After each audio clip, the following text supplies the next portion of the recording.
Halo para pendengar dimanapun kalian berada. Kali ini gua bakal jelaskan siapa itu Jaldabaoth, apa itu Operasi Gehenna, dan hubungannya dengan rencana pembentukan Demon King. Gua peringatkan, lu wajib nonton video penjelasan gua mengenai rencana besar Raynor. Setelah itu lanjut nonton video ini. Karena di sini gua bakal sedikit revisi mengenai informasi di dalam video itu. Dan tenang aja, gua bakal buat garis pembatas yang jelas mana informasi fakta dan mana yang teori gua. Oke? Pertama adalah penjelasan tentang Jaldabaoth dan misi pembentukan Demon King. Semua dimulai dari volume 2 ketika Demiurge akan pergi menjalankan perintah dari Ainz yang dia terima secara off-screen. Kita diberitahu tentang hal ini ketika Demiurge masuk ke dalam kamar untuk melaporkan kepergiannya kepada Albedo. Lalu di volume 4 kita diberitahu kalau Demiurge ternyata menerima misi untuk pergi ke Albellion Hills, yaitu lembah yang berada di dekat Rubble Holy Kingdom. Masuk ke volume 6, Demiurge ternyata mendapatkan beberapa misi dari Ainz, salah satunya adalah mencari bahan untuk membuat scroll dan menyiapkan agenda kemunculan Demon King. Singkat cerita, Soare diculik dan Ainz kemudian membuat misi untuk menyelamatkan dia. Di sini, Demiurge menggunakan misi itu untuk menjadi dasar Operasi Gehenna yang kemudian memunculkan sosok Jaldabaoth tanpa sepengetahuan Ainz. Setelah ini, barulah kita diberitahu kalau ternyata operasi ini hanyalah awal sebelum masuk ke target utama, yaitu penyerangan Holy Kingdom. Berlanjut ke volume 10, Demiurge sudah memasuki tahap terakhir persiapan untuk menyerang Holy Kingdom. Di sini, dia ingin meminta izin Ainz untuk menjalankan misi dan ingin meminjam salah satu doppelganger. Akhirnya di volume 12 dan 13 menjadi saat di mana Jaldabaoth beraksi. Demiurge yang menyamar sebagai Jaldabaoth kemudian pergi ke Albellion Hills untuk mengumpulkan berbagai demi-human yang hidup di sana sebagai persiapan untuk berperang melawan Holy Kingdom. Demiurge kemudian datang dan menyerang Holy Kingdom sebagai Jaldabaoth. Di tengah pertarungannya melawan Remedios dan para paladin, Demiurge mencari celah untuk bertukar tempat dengan Evil Lord Wrath yang mengambil peran sebagai wujud asli Jaldabaoth. Jadi mulai dari sini sampai pertarungan melawan Ainz, yang menjadi Jaldabaoth adalah Evil Lord Wrath. Holy Queen kemudian tertangkap dan seluruh paladin harus mundur meminta bantuan. Invasi pun berlanjut di mana para demi-human mulai menguasai Holy Kingdom hingga akhirnya Remedios balik lagi sambil membawa Sorcerer King. Singkat cerita, setelah Ainz kalah, Demiurge muncul kembali sebagai Jaldabaoth hanya untuk mempromosikan senjata Runecraft yang dipakai Neya. Lalu setelah itu, dia bertukar lagi dengan Evil Lord. Pertarungan ronde kedua pun terjadi lagi dan Ainz berhasil mengalahkan Jaldabaoth. Akhirnya, Holy Kingdom berhasil direbut kembali. Setelah kejadian ini, Demiurge kemudian bertemu dengan doppelganger Pangeran Casbon yang akan mengambil peran sebagai Holy King berikutnya. Mereka kemudian membicarakan banyak hal mengenai rencana di masa depan. Nah, itu tadi semua informasi mengenai Jaldabaoth di versi light novel. Sekarang gue bakal kasih informasi yang berhubungan dengan ini di versi web novelnya. Ternyata, perintah yang Ainz berikan kepada Demiurge secara off-screen di volume 2 bisa kita baca di versi web novel. Intinya, Ainz memerintahkan Demiurge untuk pergi membawa bawahannya dan mengambil alih satu negara tanpa membongkar identitasnya. Demiurge kemudian menerima misi itu dan mempersiapkan diri untuk mengambil peran sebagai Demon King. Tujuan sebenarnya dari misi ini adalah menjadikan Demiurge sebagai umpan agar bisa menarik perhatian para player yang sedang bersembunyi. Karena dengan adanya isu Demon King, para player yang mendengar ini pasti tidak akan diam. Kemudian kita diberitahu kalau negara yang diincar Demiurge adalah Rubble Holy Kingdom. Nah, informasi ini bisa menjelaskan beberapa alasan di balik kemunculan Jaldabaoth dan beberapa pertanyaan yang muncul mengenai rencana ini. Pertama, kenapa Ainz tidak tahu tentang rencana pasti mengenai penyerangan Holy Kingdom dan dia dibiarkan untuk berimprovisasi sesuka hati? Karena Ainz hanya memberikan perintah untuk menaklukkan satu negara dan menyerahkan semua urusan rencana kepada Demiurge. Ditambah, Demiurge juga berkata kalau dia ingin melihat kemampuan Ainz dalam beradaptasi terhadap rencana yang dia buat. Kedua, kenapa harus menggunakan doppelganger dan mengendalikan Holy Kingdom secara diam-diam? Ini dikarenakan sejak awal, Ainz memang memerintahkan Demiurge untuk mengambil alih satu negara tanpa membongkar identitasnya. Ini juga yang jadi alasan kenapa Demiurge berlindung di balik identitas palsu sebagai Jaldabaoth. Hasilnya, dengan rencana yang sempurna ini, tidak ada satupun negara yang mencurigai kalau Ainz punya hubungan dengan aktor yang menyerang Holy Kingdom.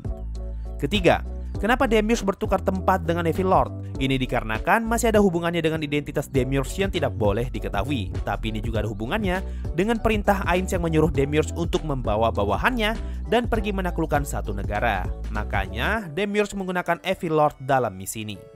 Oke, dengan informasi ini kita akhirnya bisa lebih mengerti kenapa Demiurge mengincar Holy Kingdom. Oh ya, untuk kasus Momon, ini juga ada di versi web novel. Intinya, dengan memunculkan Demon King, Ainz bisa mengambil peran sebagai Hero of Justice yang melawan Demon King. Makanya di versi light novel, ketika Operasi Gehenna, Ainz sebagai Momon melawan Jaldabaoth, dan di penyerangan Holy Kingdom, Ainz sebagai Sorcerer King melawan Jaldabaoth. Nah, sekarang gua bakal jelaskan apa itu operasi Gehenna. Kita mulai dari Ainz yang berkata kalau dia menjamin keselamatan Soare atas nama Ainz All Gone. Tapi tiba-tiba, Eichfinger menculik Soare dan membuat Ainz sangat marah, padahal dia sudah menjamin keamanan Soare. Ainz selalu menelpon Albedo dan mengutus Demiurge untuk mengurus misi penyelamatan Soare sekaligus memberikan pelajaran kepada Eichfinger. Singkat cerita, kita pun masuk ke scene di dalam ruangan di mana ada Sebas, Demiurge, Mare, Shaltir, dan para Pleiades. Sebas selalu diutus untuk menyelamatkan Soare dan penyerangan ke Eichfinger akan menjadi urusan Demiurge. Nah, setelah Sebas keluar dan menjalankan misi, barulah Demiurge menjelaskan rencana berikutnya yang dia sebut sebagai Operasi Gehenna. Operasi Gehenna ini berada di luar perintah Ainz dan murni adalah rencana Demiurge. Hal ini terjadi karena Ainz memperbolehkan Demiurge untuk bergerak selama itu demi kebaikan Nazarick. Demiurge kemudian menjelaskan kepada Ainz kalau operasi ini memiliki 4 tujuan. Tujuan pertama adalah mencuri harta benda Kingdom yang disimpan di distrik gudang dan membawanya ke Nazarick. Di sini Shaltir bakalan bertugas sebagai kurir dengan membuka gate dan Pandora akan bertugas untuk mengangkut semua barang curian itu. Tujuan kedua untuk menutupi rencana penyerangan ke markas Eichfinger dengan berkata kalau mereka menyembunyikan item yang dicari Jaldabaoth. Tujuan ketiga, menculik setengah penduduk kota untuk dibawa ke dalam Nazarick agar bisa digunakan dalam berbagai keperluan. Penculikan ini juga bertujuan untuk membuat sosok Jaldabaoth dikenal kejam dan dianggap sebagai Demon King.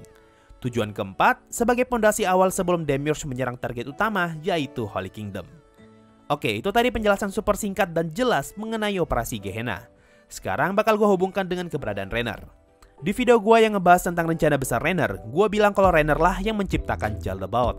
Nah, di video ini bakal gue ralat dan lebih memperjelas kalau Raynor bukanlah orang yang mengatur strategi untuk menyerang Holy Kingdom, karena sejak awal, itu adalah bagian dari perintah yang Ainz berikan di volume 2. Tapi, Raynor adalah orang yang ikut mengambil peran dalam menyusun operasi Gehenna dan memunculkan sosok Jaldabaoth. Ini adalah beberapa clue yang mencoba memberitahu kita kalau operasi Gehenna terlalu tiba-tiba dan ada pihak ketiga yang mengambil peran dalam operasi ini.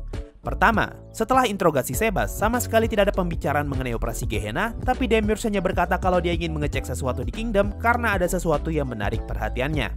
Artinya pada saat itu, Demiurge masih belum kepikiran untuk melakukan operasi Gehenna. Kedua, Sebas berkata kalau Demiurge baru sebentar berada di Kingdom, sehingga Sebas pun bingung bagaimana caranya dia bisa mendapatkan informasi tentang kondisi Kingdom dalam waktu yang sangat singkat. Hal ini dikarenakan Demiurge pergi menemui Raynor pada malam sebelum operasi Gehenna terjadi. Ketiga, Ainz sempat kaget karena dia harus bertarung melawan Demiurge yang tiba-tiba saja menyamarkan dirinya sebagai Jaldabaoth. Ini pertanda kalau operasi Gehenna terlalu tiba-tiba, makanya Ainz tidak tahu. Keempat, sekaligus yang paling kuat. Ketika Momon datang mengganggu pertarungan Evil Eye melawan Jaldabaoth, dia berkata kalau Jaldabaoth adalah nama yang aneh. Tapi sebaliknya, Evil Eye merasa kalau itu adalah nama yang normal. Nah, ini memberitahu kita kalau penamaan Jaldabaoth adalah sesuatu yang tidak lumrah di Yggdrasil. Makanya Ainz merasa aneh, sedangkan bagi penduduk New World, penamaan Jaldabaoth adalah sesuatu yang normal. Lalu kalau begitu, siapakah orang yang memberikan nama Jaldabaoth? Apakah Demiurge yang berasal dari Yggdrasil? Ataukah Raynor yang adalah penduduk New World? Silahkan dipikirkan sendiri. Dan kelima, informasi yang Demiurge terima dari Shadow Demon harusnya sudah memastikan kalau Raynor punya peran dalam operasi ini.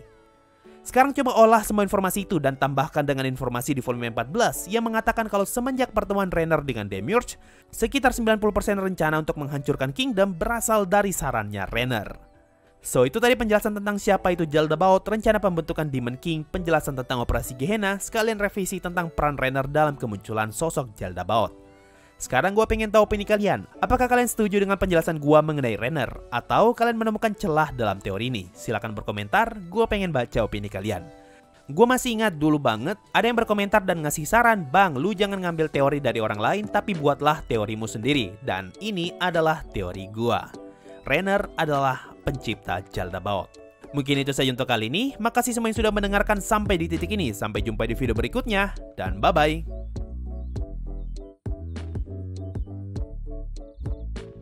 Yo, waktunya Saweria, ada dari Misaki.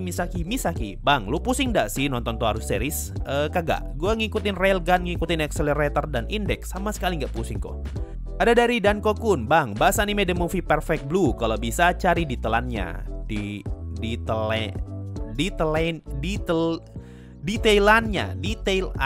Detailnya. Nanti aja lah, kan gue udah pernah bilang kalau gue rada gak suka nonton original movie. Ada dari Seekor Nyamuk, combo Florentino gimana bang? Feeder mulu gua make Florentino. By the way, thanks bang, dah buatin video detail kecil Steingate. Berhubung ini bukan channel AOV ya, tapi kalau gue jelasin simpelnya, Floren lagi nggak meta, makanya lu feeder kalau pakai Floren.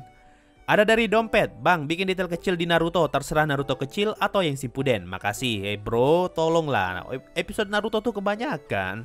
Ada dari Brian, bang, kalau nonton Naruto enaknya di mana ya? Setahu gua, lu bisa nonton gratis dan legal di Crunchyroll. Dan terakhir ada dari Popoman. Alah, skip, Anda bejat, fix. So itu tadi dari Soiria, makasih semua yang sudah mau donasi, thanks a lot and bye.